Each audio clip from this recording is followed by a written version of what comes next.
Inihayag ni Navotas City Representative Toby Chanco ang ilan pang detalye sa ginawang pakikipag-usap ni Pangulong Ferdinand Marcos Jr. sa kanilang dalawa ni dating House Speaker at Leyte 1st District Representative Martin Romualdez noong November 24, 2024. Nangyari umano ito pagkatapos ng Sunday lunch ng pamilya Marcos.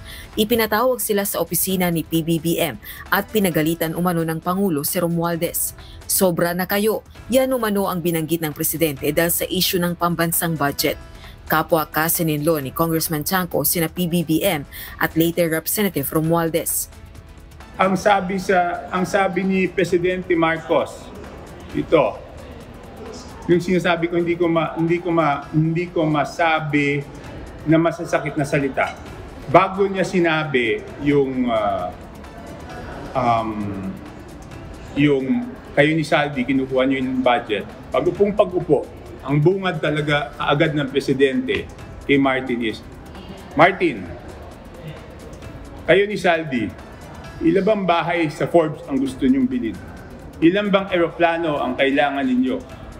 Ilan bang Ferrari ang gusto niyo? Gaano karaming pera ba ang gusto niyo? Gaano karaming caviar ba ang kaya niyong kainin? Yun ang bungad. Yun yung opening statement. Noong November? Noong November 24. Tsaka pa lang niya sinabi na sobra na kayo. Lahat ng pera, kinukuha niyo. Kasunod nito, nalaman umano ni Chanco na ang dahilan ng pagkagalit ng presidente ay ang reklamo ng Japan International Cooperation Agency o JICA, katuwang ng Pilipinas ang JICA sa infrastructure projects. Kaya siya galit na galit kasi yung counterpart funds natin doon sa mga foreign assisted, tinanggal. Kaya galit na galit siya kasi nagsumbong yung JICA. Ang pagkagalit na ito ng presidente ang dahilan kung bakit naniniwala si Chanco na hindi totoo ang mga paratang ng dating House Appropriations Panel Chairperson at nagbitiw na kongresistang si Saldico na si PBBM umano ang nasa likod ng maanumalyang insertions sa 2025 budget at tumanggap ng kickbacks. Wala pang pahayag si Romualdez kaugnay ng issue.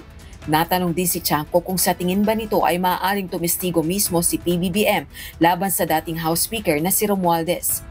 Ang connivance is between the Romualdez. Silang dalawa lang nag-uusap dyan di ba? So, it's impossible for the president to connive with them.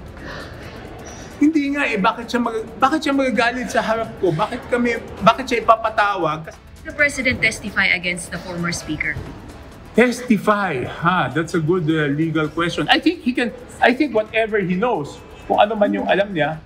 Samantala, ayon naman kay Chanco, hindi niya ipinagtatanggol si PBBM. Pero kung maramdaman niyang pinoproteksyonan ng Pangulo ang pinsan nitong si Romualdez, makikipaghiwalay umano siya rito sa politika.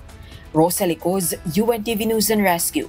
Diyos ang aming sandigan, serbisyo publiko ang aming pinahahalagahan.